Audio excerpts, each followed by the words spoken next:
दहशतगर्दों को भारत देश जिंदाबाद, भारत देश जिंदाबाद। दहशतगर्द को फांसी दो, दहशतगर्द को फांसी दो। हिंदुस्तान जिंदाबाद, हिंदुस्तान जिंदाबाद, हिंदुस्तान जिंदाबाद, हिंदुस्तान जिंदाबाद। तीव्रवादम दहशतगर्दों को फांसी दो। भारत देश जिंदाबाद, जिंदाबाद जिंदाबाद।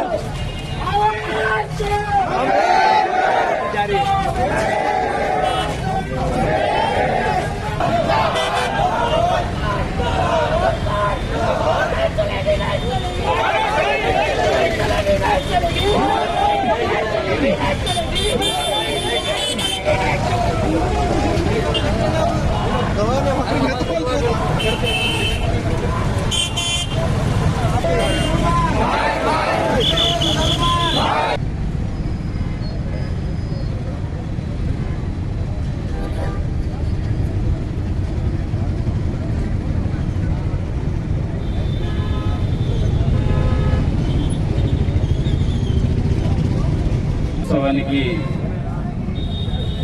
ఏదైతే మానవ మృగాలు ఆ సంఘటన చేశాయో వాటి మీద ఈ మైక్ పట్టుకొని మాట్లాడమన్నా కూడా మనసు అంగీకరించడం లేదు. చాలా బాధపడి మనసు చాలా బాధగా ఉంది. తీవ్రవాదానికి కులాలు మతాలు ఉండవు, అది ఒక రాక్షస చర్య. పాపం పర్యాటకులు అమాయకంగా వారు ఈ వేసవి కాలంలో సెలవులు సేద తీసుకున్నామని వాళ్ళ యొక్క ఫ్యామిలీస్తోని ప్రశాంతమైన జీవితం గడపామని వెళ్ళారు. విచక్షణ రహితంగా వారిపై కాల్పులు జరిపిన రాక్షసులు ఎవరైతే ఉన్నారో ఖచ్చితంగా వారికి మన భారతదేశమేం తక్క కాదు. గతంలో కూడా బుద్ధి చెప్పిన సందర్భాలు ఉన్నాయి. సర్జికల్ స్ట్రైక్స్ చేసి అలాగే వీరిని కూడా ఏదైతే వాళ్ళు ఈ క్రూరత్వానికి పాల్పడ్డారో దీనికి ఖచ్చితంగా మన దేశం తీవ్రంగా స్పందిస్తుంది. మేము కూడా ఇక్కడ ఒక కులానికి మతానికి ఒక వర్గానికి అర్థంగా కాకుండా మేమంతా భారతీయ సోదరులంగా భావించి భారతదేశంలో ప్రతి జరిగిన చర్యకు అందరం కూడా ముక్త ఖండంతో ఖండించాలి. భవిష్యత్తు కూడా ఏ సంఘటన జరిగినా అది ఏదైనా కానీ మానవత్వానికి మంటగల్పే సంఘటన అయితే ఖచ్చితంగా మనం అందరము ఒకటే భారతదేశ పౌరులుగా ఇటువంటి చర్యలను ఖండించాలి.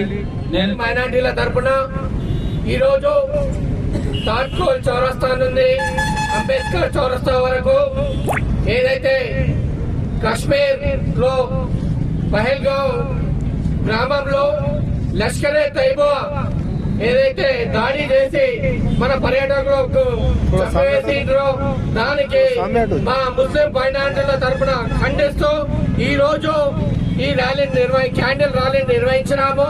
అలాగే ఎవరైతే చనిపోయారో వాళ్ళకి దేవుడు ఆత్మలకు శాంతించాలని, వాళ్ళ కుటుంబ సభ్యులకు వాళ్లకు మంచిగా జరగాలని ఈ సందర్భంగా మేమందరం కోరుకుంటున్నాము.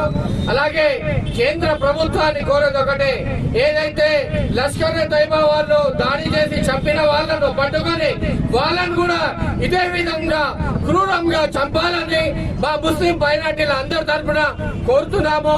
అలాగే ఏదైతే ఈ రోజు మా జామే మస్జిద్ కమిటీ వాళ్ళు ఈ ప్రోగ్రాం కండక్ట్ చేసేందుకు వాళ్ళకి ధన్యవాదాలు చెప్తున్నాము.